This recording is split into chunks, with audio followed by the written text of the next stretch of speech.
একটি সুপারিশ গ্রহণ করা হয়।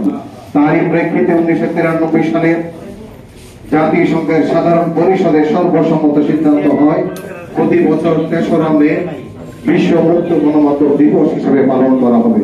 তারই ধারাবাহিকতায় এই বছর বিশ্বব্যাপী ৩১তম বারের মতো এই দিবসটি উদযাপিত হয়েছে।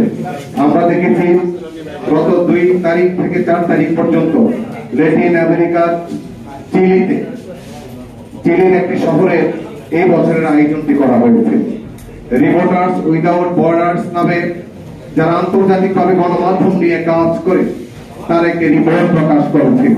আমাদের দুর্ভাগ্য, আমাদের প্রিয় অনেক ত্যাগের বিনিময়ে অর্জিত বাংলাদেশ বিশ্ব তলানিতে অবস্থান করছে আজকে এই সাংবাদিকতায়।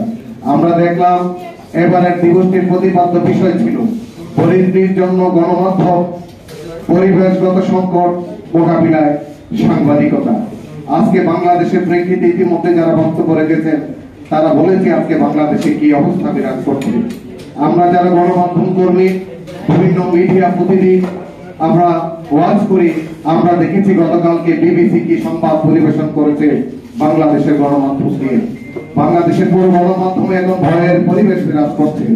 যে কর্তৃপক্ষ সাংবাদিকতা এবং গণমাধ্যমকে মুক্তভাবে কাজ করবার সুযোগ দেবে তারাই আজকে ভয়ের পরিবেশ নিশ্চিত করছে বাংলাদেশে। পাশাপাশি বাংলাদেশের অধিকাংশ গণমাধ্যম কর্পোরেট হাউসের পেটের মধ্যে ঢুকে গেছে। এই পরিস্থিতিতে আমাদের করণীয় কি? নেতৃবৃন্দ বক্তব্য রাখবে, তাদের বক্তব্য শুনবো। সবাইকে অনেক অনেক ধন্যবাদ।